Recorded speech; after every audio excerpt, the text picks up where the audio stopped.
প্রেম, ভালোবাসা আর বিচ্ছেদ, এই শব্দগুলোর পেছনে কালো জাদু শব্দটার আধিপত্য যেন অনেক ঘটনার সাক্ষী। আরিও আর অ্যান্দিও এক সুখী দম্পতি, ভালোবেসে নতুন বিয়ে। সবকিছু যখন ঠিকঠাক চলছিল, কেউ তখন একজন আশ্রয় নিয়েছিল ভয়ঙ্কর এক কালো জাদুর তাদেরকে আলাদা করতে। বাল দেবতার পূজা করে লাশের এক কালো জাদু করা হয়েছিল, যার নাম লিংতির্ক। তারপর তাদের জীবনে যে ভয়ঙ্কর পরিণতি ঘটে গিয়েছিল তা সত্যিই ভয়াবহ। কে করেছিল আর কেন করেছিল তা যখন শেষ পর্যন্ত জানা যায়, তখন ঘটনাটি মোড় নেয় একদমই অন্যদিকে। এক্সপ্লেইন হচ্ছে ইন্দোনেশিয়ান হরর প্রেতালাপ প্রেজেন্স সুসুক ক্যাটিগা লিংতির্ক। তো কি অবস্থা সবার? আমি শুভ্র আছি আপনাদের সাথে, আর আপনারা দেখছেন প্রেতালাপ। এবং চলে যাব ঘটনায়।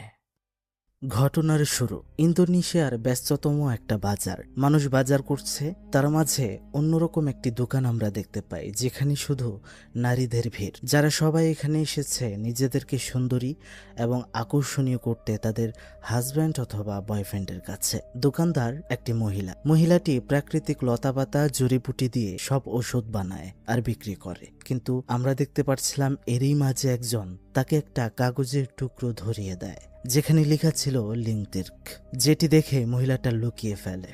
এরপরেই আমরা দেখতে পারি সেই দোকানদার মহিলাটি একটা হিজাব পরা মেয়েকে নিয়ে চলে যায় তার গোপন আস্থানায়। বলে নেওয়া ভালো, এই দোকানদার মহিলাটি শুধুমাত্র একটা দোকানদারই নয়, সে একজন শামান অর্থাৎ কবিরাজ। সে হিজাব পরা মেয়েটাকে বলছিল লিংতির্ক হচ্ছে ইন্দোনেশিয়ার প্রাচীন একটা প্রেমের তাবিজ। এটার প্রভাব যত বেশি তত এটার ঝুঁকিও বেশি, টাকাও খরচ হয়, তাই অনেকেই মাঝপথেই এটা থেকে বের হয়ে যায়। কিন্তু আমরা দেখতে পাচ্ছিলাম সেই মহিলাটা বলছিল যত টাকাই লাগুক, যাই হয়ে যাক না কেন, আমি এই জাদুটা করতে চাই। আমরা দেখতে পারি এই জাদুটি করার জন্য সেই কবিরাজ মহিলাটাকে এই হিজাব পরা মহিলাটি অনেকগুলো টাকা দেয়। শুরু হয় জাদু, অভিশপ্ত এক রিচুয়াল, যেখানে সেই মহিলা কবিরাজ তার কাজের লোককে দিয়ে একটা কবর খোঁড়ায় এবং সেখান থেকে লাশ বের করে তারপর সেই লাশের ভেতরে একটা তাবিজ ভরে দেয়। তার সাথে সেই হিজাব পরা মহিলা থেকে সে যাকে তাবিজ করতে চায় তার অন্তর্বাস নিয়ে নেয়, আর সেটা সেই লাশের মুখে সে ঘষতে থাকে ছবি সহ। সেগুলো আবার একটা কাপড়ে মুড়ে তারা চলে আসে তাদের মন্দিরে, আর সেখানে একটা অদ্ভুত নৃত্য পারফর্ম করে। বাল দেবতার কাছে তারা সাহায্য চায়। তখন আমরা দেখতে পারি সেই শয়তান সেই কবিরাজের ডাকে সাড়া দিয়েছে, জাদু শুরু হয়ে গিয়েছে। এরপর আমরা দেখতে পারি নতুন বিবাহিত এক দম্পতি, আরিও আর অ্যান্দিওকে। নতুন বিবাহিত, তাই দুজন দুজনকে চোখে হারায়। ঘুম থেকে উঠে ব্রাশ করে তারা খাবার টেবিলে যায়। সেখানে আরিও অ্যান্দিওর রান্না করা সব থেকে পছন্দের খাবারটা খায়, যেটা কিনা খাসির মাথা দিয়ে বানানো হয়। বলে রাখা ভালো, তাদের সমুদ্র পাড়ে একটা রেস্টুরেন্ট রয়েছে, যেখানে এই খাসির মাথার খাবারটা খুব ভাইরাল। তারা খাবার খেয়ে চলে যাচ্ছিল তাদের কর্মস্থানে। অ্যান্দিও তার রেস্টুরেন্ট চালায়, আর আরিও একটা বেসরকারি ব্যাংকে চাকরি করে। মানুষকে লোন পাইয়ে দিতে সাহায্য করে এবং কিস্তির টাকা তোলে, যেটা খুবই কষ্টের এবং ফিল্ডে গিয়ে কাজ করতে হয়। এদিকে আমরা দেখতে পাই সেই রেস্টুরেন্টে, যেটার ভেতরে দুইজন কর্মচারী, একজনের নাম হচ্ছে ইয়ান আর একজন লিন, আর এই মেয়েটির নাম হচ্ছে আমারা, যে কিনা অ্যান্দিওর বোন। আর রেস্টুরেন্টের সামনে আমরা আরেকজনকে দেখতে পারি, যে কিনা তাদের চাচা বাগিও। তখনই সেখানে আরিও আর অ্যান্দিও চলে আসে। বলে রাখা ভালো, তাদের বিয়েটা তাদের চাচার মোটেও পছন্দ হয়নি। যাই হোক, সেখান থেকে আরিও চলে যায় তার অফিসে। আর এই রেস্টুরেন্টে খাসির খাবারটা এতই প্রশংসিত যে সবাই খুব মন ভরে খায়। সেদিনও খাচ্ছিল, কিন্তু একটা ছোট্ট ছেলে এসব কিছুই ভিডিও করছিল। ভিডিও করতে করতে হঠাৎ করে সে ভয় পেয়ে যায়, কেননা সামনে থাকা রান্না করা খাসির মুন্ডুটার চোখ হঠাৎ করেই খুলে যায়। সে তো ভয় পেয়ে যায়, কিন্তু তৎক্ষণাৎ আবার সব ঠিক হয়ে যায়। কৌতূহলবশত ছেলেটা ভিডিও করতে করতে চলে যায় রান্নাঘরে। রান্নাঘরের ওপাশে ড্রাগন ক্ষেতের মাঝে আমরা একটা গর্তের ভেতরে অনেকগুলো খাসির কঙ্কাল দেখতে পারছিলাম। সেখানে আবার একটা উনুনে খাসির মাথা সিদ্ধ হচ্ছিল, কিন্তু হঠাৎ করে যেন সেটা জীবিত হয়ে যায়, নড়তে থাকে। ছেলেটি হঠাৎ করে আবারও খুবই ভয় পেয়ে যায়, কিন্তু কর্মচারী ইয়ান চলে আসলে সবকিছু স্বাভাবিক হয়ে যায়। সন্ধ্যা হয়েছে। আমরা দেখতে পাচ্ছিলাম আকাশ থেকে একটা আগুনের গোলার মতো কিছু একটা আরিও আর অ্যান্দিওদের বাড়িতে ঢুকে পড়ে। অ্যান্ডিও তখন বিছানা গোছাচ্ছিল। গোছানো শেষ হলে এই পাশে ফিরতেই আমরা দেখতে পারি তার পেছনে কাঁথার নিচ থেকে কিছু যেন একটা উঠে আসার চেষ্টা করছিল। সেটা সে টের পাচ্ছিল, কিন্তু পেছনে চাইলে সে দেখতে পারে সবই স্বাভাবিক।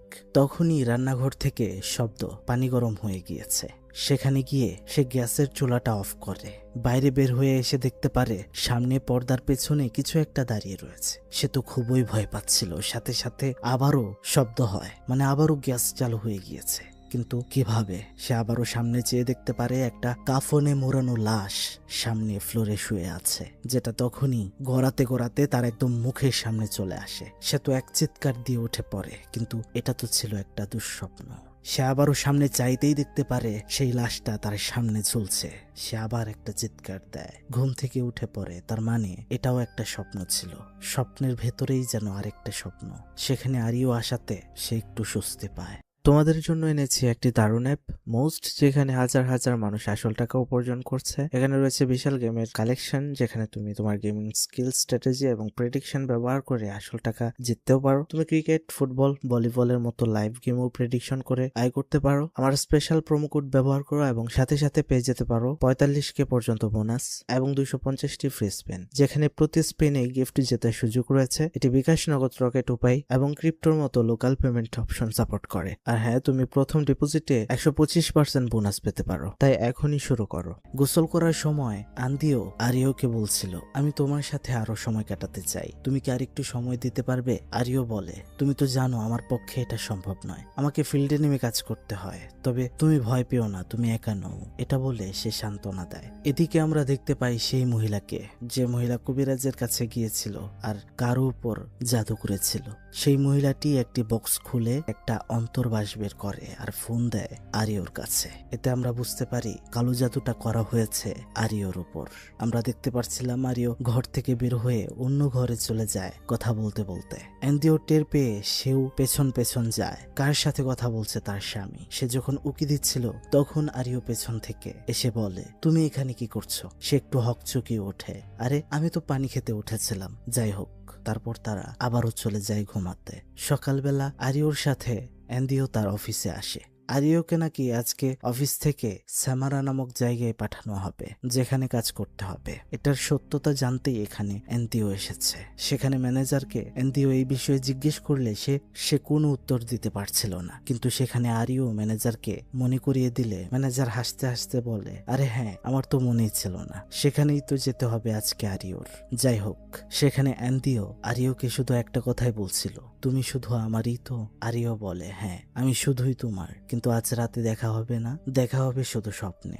যাই হোক, এরপরে আমরা দেখতে পারি অ্যান্ডিও একটা খাসির মাথা রান্নাঘরের পেছনে গর্ততে নিয়ে ফেলছিল। এটা সে প্রতিদিন সকালেই করে রান্না শুরু করার আগে। আমরা আর লিনের কথা শুনে সেখানে বুঝতে পারছিলাম হঠাৎ করে যেন রেস্টুরেন্টের কাস্টমার ক্রমশ কমেই যাচ্ছে। কেন এমনটা হচ্ছে তা তারাও বুঝতে পারছে না। তখনই সেখানে একটা মহিলা আসে। লিন অর্ডার নিতে তার কাছে গেলে সেই মহিলাটি খাসির মাথার স্পেশাল খাবারটি অর্ডার করে। প্রথমবারের মতো তখন এই মহিলাটাকে আমরা দেখতে পারি।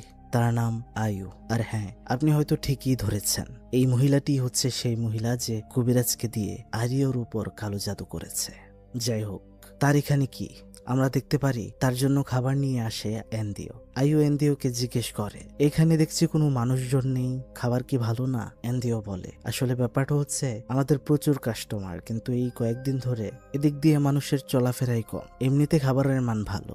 যাই হোক, মহিলাটা অ্যান্ডিওকে বলে, আমার সাথে যদি আপনি একটু বসেন তাহলে ভালো হয়, আমি আবার একা একা খেতে পারি না। আয়ু খাবার খাওয়ার সময় অ্যান্ডিওর আয়ুর হাতে থাকা নেল পলিশটা নজর কাড়ে। সে বলে, এটা তো খুবই সুন্দর নেল পলিশ, আপনাকে মানিয়েছে বেশ। আয়ু তার ব্যাগ থেকে নেল পলিশটা বের করে অ্যান্ডিওকে নিতে বলে, কিন্তু অ্যান্ডিও সেটা নিচ্ছিল না, তার নেওয়ার দরকার নেই, সে কিনে নেবে। কিন্তু আমরা দেখতে পাচ্ছিলাম সেই নেল পলিশটা দিয়ে খাবার না খেয়ে বেশি টাকা বিল দিয়ে সেখান থেকে আয়ু চলে যায়। ওদিকে আমরা দেখতে পারি ইয়ান যখন বাজার করে আসছিল তখন সে দেখতে পারে আরিও সেই আয়ু নামের মহিলাটার সাথে গাড়িতে উঠছে। এটা দেখে তো তার সন্দেহ হয়, আরিও না অফিসের কাজে ব্যস্ত, তাহলে সে এখানে কেন? এই মহিলার সাথে তার কোনো সম্পর্ক রয়েছে কি? সেদিন রাতে আরিও বাড়িতে না থাকায় অ্যান্ডিওর বোন আমারা অ্যান্ডিওর সাথে ছিল। অ্যান্ডিও আয়ুর দেওয়া সেই নেল পলিশটা লাগাচ্ছিল আমারে ফেসবুক স্ক্রল করতে করতে আন্দিওকে একটা ছেলের ছবি দেখায় আর বলে, এই দেখো আপু, এই ছেলেটা পরকিয়া করতে গিয়ে ধরা খেয়েছে। ভাবা যায় তোমার সাথে যদি আরিও এমন কিছু করে তাহলে কিন্তু আমি তাকে ছাড়বো না। ঠিক তখনই সিলিং এর উপর থেকে কিছু একটা হাঁটার আওয়াজ। তারা তো বুঝতে পারছিল না উপরে কি আছে। আওয়াজটা ক্রমশ বাড়ছে। এন্দিও উপরে উঠে সিলিং খুলে দেখার চেষ্টা করে, কিন্তু প্রচুর অন্ধকার। আমরা লাইট এনে লাইট জ্বালাতেই আমরা দেখতে পারছিলাম সিলিং এর উপরে দেখা যাচ্ছিল একটা কাফনে মোড়ানো লাশ, যেটা আবার উধাও হয়ে যায়। লাইট দিয়ে ভেতরে ভালোভাবেই চেষ্টা করছিল দেখার জন্য এন্দিও, কিন্তু তেমন কিছু দেখতে না পেয়ে তারা ঘুমাতে চলে যায়। হঠাৎ করে এন্দিওর মনে হয় তাদের লেপের নিচে কিছু একটা নড়ছিল। এন্দিও লেপ সরাতেই তার মনে হয় কিছু একটা যেন খাটের নিচে চলে গেল, হয়তো সাপ। সেটা দেখার জন্য সে খাটের নিচে উকি দিতেই দেখতে পারে ওপাশ দিয়ে অদ্ভুতভাবে উকি দিয়ে আছে আমারা। কিন্তু সে আবার উপরে চাইতেই দেখতে পারে স্বাভাবিকভাবেই তো শুয়ে আছে আমারা। সে বিষয়টা বুঝতে পারে না। যাই হোক, এর পরের দিন সকাল আমরা দেখতে পারছিলাম ইয়ান গিয়ে লিনকে বলছিল সে একটা মহিলার সাথে আরিওকে দেখেছে বাজারে। তার তো এখানে থাকার কথা না, হয়তো এখানে কোনো গন্ডগোল রয়েছে। কিন্তু লিন এটা বিশ্বাস করে না। সে বলছিল এটা হয়তো তোমার চোখের ভুল, বা হয়তো ওই মহিলার সাথে আরিওর কাজ ছিল, এটা অন্য কিছু না। কিন্তু আমরা দেখতে পারি তাদের কথা এসে শুনে ফেলে এন্দিও, যা শোনার পর খানিকটা সন্দেহ সৃষ্টি হয় আরিওকে নিয়ে তার ভেতরে। সেদিন রাতে সে আরিওর জন্য অপেক্ষা করছিল। দরজায় কেউ কড়া নাড়লে সে ভাবে হয়তো আরিও এসেছে। দরজা খুলে সে দেখতে পারে সবাই তার কাছে এসেছে লুডো খেলার জন্য। সেখানে তাদের চাচা বাগিও আসে। আসলে আগের দিন রাতে সিলিং এর উপরের অদ্ভুত শব্দটার বিষয়ে আমরা তার চাচাকে বলেছিল, তাই উনি এসেছে। বলে রাখা ভালো, তাদের চাচাও একজন কবিরাজ। তিনি সিলিং এর উপরে উঠে বিষয়টা একা একা পর্যবেক্ষণ করতে থাকে। অন্ধকার লাইটার জ্বালিয়ে সামনে এগিয়ে গেলে তার সামনে হঠাৎ করেই চলে আসে একটা ছাগলের মতো অদ্ভুত ভয়ঙ্কর শয়তান, যা দেখে সে তো খুবই ভয় পেয়ে যায়। তখনই সিলিং ভেঙে সে নিচে পড়ে যায়, যদিও বেশি একটা ব্যথা পায় না। তবে তার বোঝার বাকি থাকে না এখানে খেলা চলছে অন্য জগতের। সেখানে আরিও চলে আসে। সে আসতেই এন্দিও তাকে বলে, তুমি কোথায় ছিলে? ইয়ান বলেছে তোমাকে নাকি এই বাজারেই দেখেছে একটা মহিলার সাথে। তোমার কি মনে আছে যে বাড়িতে তোমার একটা স্ত্রী আছে? আরিও বলতে থাকে, তুমি জানো আমি প্রত্যন্ত অঞ্চলে কাজ করি, সেখানে নেটওয়ার্ক থাকে না। আর কে কি বললো সেটা তোমার বিশ্বাস করে নিতে হবে? আমি বাড়িতে আসার পর সবকিছু কেন অগোছালো থাকে? আমাকে তুমি স্বাগতটাও জানাতে পারো না। আর তোমাকে সময় দিলে আমি টাকা কোথায় পাবো? এই বলে সে বাথরুমে চলে যায় গোসল করতে। এন্দিও গরম পানি নিয়ে বাথরুমে পৌঁছে দিতে গিয়ে দরজার সামনে দাঁড়িয়ে শুনতে পায় আরিও ভেতর থেকে কার সাথে যেন কথা বলছে। সে বলছিল সে আগামীকাল আবার আসবে। আরিও দরজা খুলতেই দরজার সামনে এন্দিওকে দেখে বলে, আরি পাতা আমার পছন্দ না, এগুলো করবা না। আর তোমার গা থেকে এত দুর্গন্ধ বের হচ্ছে কেন? এত নোংরা হয়ে থাকো কেন? গোসল করতে যাও। এসব কথাগুলো খুবই খারাপ লাগছিল এন্দিওর। গোসল করতে করতে সে ভাবে যে মানুষটা তার শরীরের গন্ধকে পৃথিবীর সব থেকে সুগন্ধি মনে করত, সে আজ তাকে কি একটা কথা বলে অপমান করলো। যাই হোক, সে চেষ্টা করছিল আয়ুর দেওয়া নেল পুলিশটা নখ থেকে ওঠানোর জন্য, কিন্তু কি আশ্চর্য বিষয়, সেটা কোনোভাবেই উঠছিল না। আমরা দেখতে পারছিলাম তার কাছাকাছি সেখানে আসছিল একটা কাফনে মোড়ানো লাশ, কিন্তু সেদিকে তার কোনো খেয়াল নেই। সে তার নখে ঘষেই যাচ্ছে। এক পর্যায়ে আমরা দেখতে পারি তার সবগুলো নখ উঠে যায়। সে খুবই ব্যথা পায়। সেখান থেকে যাওয়ার সময় ফ্লোরে পড়ে থাকা শ্যাম্পুতে পা পিছলে সেখানে সে পড়ে যায় আর প্রচুর আঘাত পায়। তখন সে উপরে চেয়ে দেখতে পারে টেবিলে থাকা কেচিটা তার মাথার উপরে নড়ছিল। সেটা তার মুখের উপরে পড়তে যাবে, সে কোনো রকমে সরে গিয়ে প্রাণ বাঁচায়। এগুলো কি হচ্ছে তার সাথে? তারা যখন ঘুমাচ্ছিল তখনই একটা নাম্বার থেকে আরিওর ফোনে কল আসে। এন্দিও গিয়ে ফোনটা ধরলে ওপাশ থেকে কোনো রকম আওয়াজ আসে না, ফোনটা কেটে যায়। সে চেষ্টা করে ফোনটা আনলক করতে, কিন্তু পারে না। তখন আবারও সেখান থেকে কল আসে, তবে ভিডিও কল, যেখানে তেমন কিছুই দেখা যাচ্ছিল না। তখনই আমরা দেখতে পারি এন্দিওর পেছনে একটা ভয়ঙ্কর শয়তান তার হাত দিয়ে তাকে ধরবে অবস্থা। আর তখনই আরিও জেগে যায়, তার হাত থেকে ফোনটা টান দিয়ে নিয়ে যায়। আরিওর কাপড় ভাঁজ করার সময় এন্দিও তার পকেট থেকে আয়ুর দেওয়া সেম একটা নেল পুলিশ পায়। তখনই তার সন্দেহ আরো বাড়তে থাকে। সে আরিওকে জিজ্ঞেস করতে শুরু করে, এটা কার? তুমি কোথা থেকে পেয়েছো? সত্যি করে বলো। কিন্তু কোনোভাবেই কিছুরই উত্তর দিচ্ছিল না আরিও। আর তখনই আমরা দেখতে পারি সেখানে আয়ু এসেছে। তারা একসাথে বসে। তখন আয়ু বলতে থাকে, আমার সাথে দীর্ঘদিনের একটা সম্পর্ক রয়েছে আরিওর। এটা শুনে তো এন্দিওর পৃথিবীটাই চক্কর দিয়ে ওঠে, কিন্তু আয়ু তারপর আবার বলে দেয়, আরে চিন্তা করার কিছু নেই, এটা ব্যবসায়িক সম্পর্ক। এটা বলাতে আমরা বুঝতে পারি একটু শান্তির নিঃশ্বাস ফেলে এন্দিও। আয়ু বলে, আসলে অনেকগুলো ব্যবসা রয়েছে আমার, আর তার মধ্যে নেল পলিশের ব্যবসাটাও শুরু করেছিলাম, কিন্তু ঠিকঠাক পেরে উঠছিলাম না। আপনার হাজব্যান্ড আরিও আমার সাথে কাজ করার পর আমার বিজনেসটা অনেক ভালো হয়ে গিয়েছে।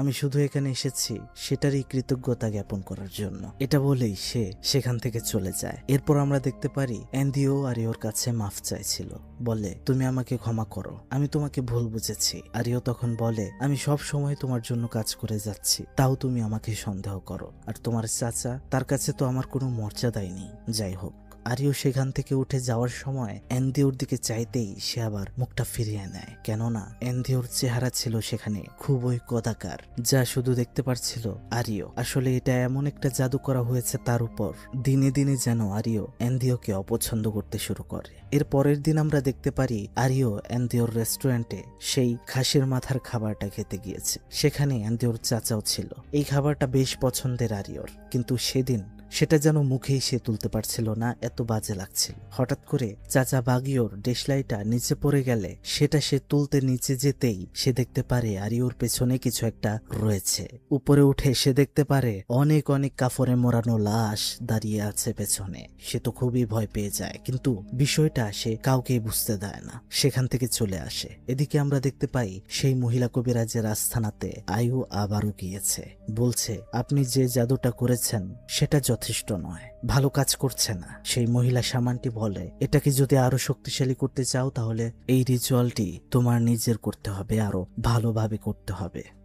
কিভাবে কি করতে হবে তা সেই মহিলা শামানটি শিখিয়ে দেয় তাকে। আর আমরা দেখতে পারি আরিও আর এন্দিও যখন ঘুমাচ্ছিল তখন আয়ু তাদের ঘরে প্রবেশ করে, আর একটা কেচি দিয়ে এন্দিওর কিছুটা চুল কেটে ফেলে, আর সেখানে ড্রয়ার খুলে সেখান থেকে এন্দিওর অন্তর্বাসটাও নিয়ে সেখান থেকে চলে আসে। আমরা বুঝতে পারি এখন শুধু জাদুটা আরিওর উপরে না, এন্দিওর উপরেও করতে যাচ্ছে আয়ু। আয়ু যখন রিচুয়াল করা শেষ করে আমরা দেখতে পারি আরিও সম্পূর্ণ অন্যরকম হয়ে গিয়েছে, কেউ যেন তাকে কন্ট্রোল করছে। উঠে সে সোজা কোথায় যেন চলে যাচ্ছিল। এন্দিও বিষয়টা টের পেয়ে তাকে খুঁজতে থাকে বাড়িতে, কিন্তু পায় না। বরং সে দেখতে পারে জানালার বাহিরে বাল দেবতার এক ভয়ঙ্কর অবয়বকে। সে ভয়ে ভয়ে পেছাতে থাকে, আর তখনই সে পেছনে চেয়ে দেখতে পারে অনেক অনেক কাফনে মোড়ানো লাশ, আর তার মাঝে সেই ছাগলের মতো দেখতে শয়তান যেটা তার দিকে এগিয়ে আসছিল। সে তো চিৎকার দিয়ে পড়ে যায়। চোখ খুললে সে নিজেকে আবিষ্কার করে একটা কবরস্থানে,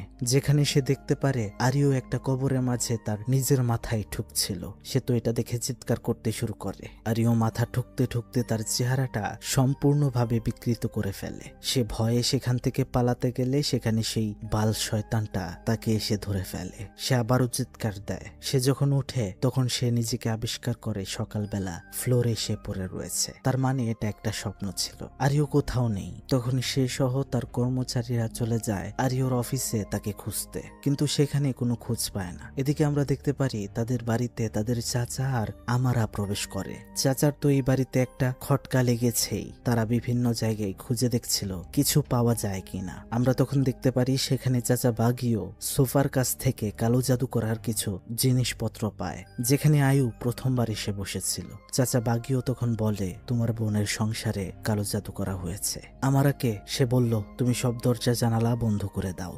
বাগিও তখন সেখানে ফ্লোরে শুয়ে পড়ে। তার শক্তিতে দেখার চেষ্টা করে কে এই কালো জাদু করেছে, কিভাবে আর কোত্থেকে করেছে। তখনই সে চলে যায় সেই কবরের ভেতরে, যে কবরের লাশের মধ্যে থেকেই প্রথমে কালো জাদু শুরু করা হয়েছিল। তার নিচে কিন্তু আমরা দেখতে পাচ্ছিলাম একটা লাশকে। এদিকে আমরা দেখতে পারি সেই মহিলা কবিরাজও বুঝে গিয়েছে এখানে কেউ কালো জাদু নষ্ট করতে এসেছে। তাই তখন তার শক্তিতে সে কবরটা ধীরে ধীরে সংকোচন করতে শুরু করে। ভেতরে আটকে যায় বাগিও। তার খুবই কষ্ট হচ্ছিল।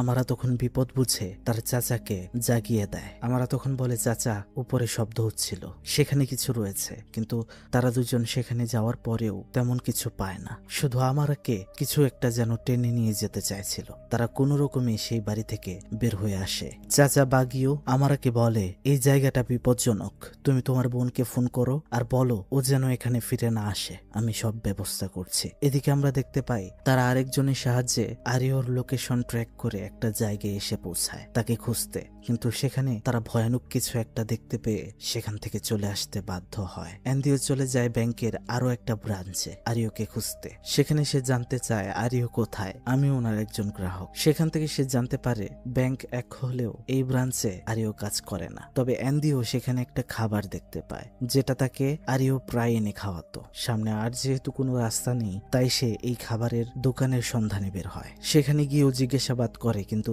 সবাই বলে এই লোকটি এখানে আসেনি। কিন্তু সেখানে দাঁড়িয়ে থাকতেই আয়ুকে নিয়ে আরিও এখানেই আসছিল। তাদেরকে দেখে তো আরিও আর সামনে না এগিয়ে আয়ুকে নিয়ে গাড়িতে করে সেখান থেকেই চলে যাচ্ছিল। অনেক চেষ্টা করছিল অ্যান্দিও আরিওকে থামানোর, কিন্তু আরিও তার দিকে ফিরেই তাকাচ্ছিল না। তারা চলে যায়। অ্যান্দিওর কষ্টের দিন চলছে। তার বারবার মনে হচ্ছিল আরিওর সাথে প্রথম দেখা, প্রথম আলাপন, তারপর বিয়ে। আমরা এখান থেকে জানতে পারি আগে অ্যান্দিওর ছোট্ট একটা ভাঙা কোন রকম হোটেল ছিল, কেউ এখানে আসতো না, কোনো রকমেই সে জীবনযাপন করত। কিন্তু একদিন এখানে আরিও আসে খেতে, আর তার হাতের বানানো খাসির মাথার খাবারটি আরিওর অনেক পছন্দ হয়েছিল। তখন আরিও অ্যান্দিওকে বুদ্ধি দিয়েছিল, এটাকে আরো বড় করেন, রেস্টুরেন্ট করেন, যেহেতু খাবার ভালো তাই এটা চলবে ভালো, আমি না হয় লোন করিয়ে দেব। সবকিছু করার পর অ্যান্দিও সফলও হয়েছিল। তখন যখন আরিও তাকে বিয়ের প্রস্তাব দেয় সে ভাবে এই মানুষটাই তো আমাকে পথ দেখিয়েছে, তাকে ধরেই না হয় জীবনটা পার করে দেওয়া যাক। এসব ভেবেই তো বিয়ে করেছিল, কিন্তু আজ তার দিকে ফিরেও তাকালো না আরিও। তার মনে তখন অনেক প্রশ্ন, আরিও কেন সেই মহিলার কাছে চলে গেল? দোষটা কি আসলে তার, নাকি এখানে অন্য কিছু রয়েছে? সেখানে আমরা জানতে পারি সে 2 মাসের প্রেগনেন্ট। তাদের চাচা তখন তাকে জানায় আরিওর কোনো দোষ নেই, সে আসলে জাদুগ্রস্ত, তাকে বশীকরণ করা হয়েছে, সেই মহিলা তাকে চুরি করেছে আর এতে সে সফল হয়েছে। এখন আমাদেরকে এই জাদু ভাঙতে হবে, যেখানে জাদু করা হয়েছে সেখানে গিয়ে পুঁতে রাখা তাবিজ জ্বালিয়ে দিতে হবে, তাহলেই তাকে রক্ষা করা সম্ভব। এদিকে আমরা দেখতে পাচ্ছিলাম রেস্টুরেন্টের মধ্যে লিন আর ইয়ানের সাথে ভয়াবহ সব ঘটনা ঘটে যাচ্ছিল। যেমন যেখানে খাসির মাথার হাড়গুলো ফেলানো হয় সব কঙ্কালগুলো সেখান থেকে খাসি হয়ে উঠে আসছিল। আরো নানাবিধ ভয়ঙ্কর ঘটনার সাক্ষী হচ্ছিল তারা। তখন তারা নিজেদেরকে বাঁচাতে সেই স্থান ত্যাগ করে। এদিকে আমরা দেখতে পাচ্ছিলাম বাগিও চাচার বাড়িতে আমরা আর তার চাচা একটা রিচুয়াল পারফর্ম করবে বলে ঠিক করে। উঠানের মধ্যে 2টা কবর খোঁড়া হয় এবং তার ভেতরে 2টা কফিন রাখা হয়, আর তারা এই বাড়িটার ভেতরে ঢুকবে এবং যেখানে কালো জাদু করা হয়েছে সেখানে চলে যাবে আধ্যাত্মিক শক্তি ব্যবহার করে আরিওর করা সেই তাবিজটা খোঁজার জন্য। আমরা দেখতে পারি তারা কফিনে শুয়ে পড়ে। তখনই তারা চলে যায় সেই আস্থানার কাছে। আমরা চলে যাই সেই মহিলা কবিরাজের কাছে। সে তাকে ব্যস্ত রাখার জন্য বাহানা বানায়, বলে আমি এখানে এসেছি একটা ছেলেকে বশ করার জন্য, আমাকে সাহায্য করুন। আর এদিকে আমরা দেখতে পারি সেই কবিরাজের রিচুয়ালের জায়গাটিতে বাগিও সেই তাবিজ খুঁজতে শুরু করে, কিন্তু আমরা দেখতে পারি সেখানে হাজির হয়ে যায় সেই কবিরাজ মহিলা। আসলে সে খুবই শক্তিশালী এবং বুদ্ধিমান ছিল। তার শক্তির মাধ্যমে সে বাগিওকে ছুঁড়ে ফেলে দেয়। আমরা দেখতে পারি সেই কবিরাজের লোক আমারাকে ধরে ফেলেছে, সে কোনোভাবেই তো সেখান থেকে ছুটতে পারছিল না। আর এদিকে আমরা দেখতে পারি তাদের বাড়িতে আমারা আর বাগিওর কফিনগুলো শূন্য ভেসে উঠছিল। অ্যান্দিও এতে বুঝতে পারে তাদের বিপদ হয়েছে, কিন্তু কিছু করার নেই। এদিকে দেখা যায় খুব ভয়ঙ্কর ভাবে এবার তাদের বাগিও চাচাকে সেই মহিলা শেষ করে দেয় এবং সাথে সাথে অ্যান্দিও কফিনের মধ্যে দেখতে পারে তার রক্তাক্ত চাচার দেহ পড়ে থাকতে। এদিকে আমারও খুব বাঁচতে চেষ্টা করছিল, কিন্তু তাকে ধরে সেখানে নৃশংসভাবে শেষ করে দেওয়া হয়। অ্যান্দিও তার বোন আর তার চাচার রক্তাক্ত দেহ দেখে কান্না থামাতে পারে না, কান্নায় ভেঙে পড়ে। খুব কষ্ট হচ্ছিল তার, কেননা পৃথিবীতে তার রক্তের আর কেউ রইল না। আমরা দেখতে পারি সে এতে হার মানে না। সে মহিলা কবিরাজের খোঁজে সে আর তার 2 কর্মচারী ইয়ান আর লিন বের হয়ে পড়ে সেটার শেষ দেখে ছাড়বে তারা প্রবেশ করে সেই মহিলা কবিরাজের গ্রামটিতে। আর হঠাৎ করে তাদের সামনে সেই সামানটিকে তারা দেখতে পায়। তারা ফলো করতে থাকে। অদ্ভুত ব্যাপার হচ্ছে মহিলাটির সামনে গিয়ে একটা খাদে লাফ দেয়। তারা তো দৌড়ে গিয়ে দেখতে পারে আরে নিচে তো কেউ নেই, তাহলে লাফ দিল কে? তখনই তারা পেছনে চাইতেই দেখতে পারে পেছনেই দাঁড়িয়ে আছে সেই সামান। আর তখনই তারা বন্দী হয়, বেঁধে ফেলা হয়। অ্যান্দিও কবিরাজকে বলতে থাকে, কেন আমার এত বড় ক্ষতি করেছেন আপনি?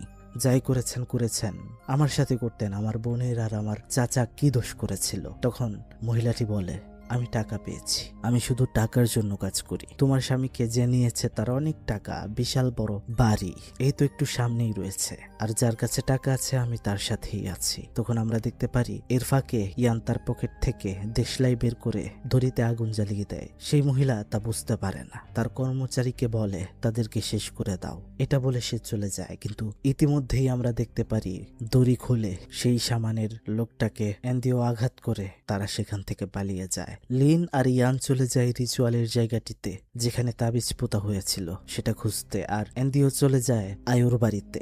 বিশাল বড় বাড়ি, ভেতরে প্রবেশ করলে দেখতে পারে আরিও বসে আছে, কিন্তু হঠাৎ করে উধাও হয়ে গেল। সোফার পেছন থেকে একটা শব্দ হচ্ছে, পেছনে গিয়ে দেখতে পারে আরিও তার সম্পূর্ণ নিয়ন্ত্রণ হারিয়েছে এবং সে নিজেকে নিজে আঘাত করছে। সে গিয়ে থামাতে চেষ্টা করে, তখনই সেখানে আয়ু চলে আসে আর বলে তুমি এখানে চলেই এসেছো তাহলে। এদিকে আমরা দেখতে পাচ্ছিলাম লিন আর ইয়ান সেখানে অনেক অনেক তাবিজ পাচ্ছিল, মানে অনেক অনেক কালো জাদু করা হয়েছে এখানে। এদিকে অ্যান্দিও আয়ুকে বলছিল এই অপকর্মগুলো তুই বন্ধ কর।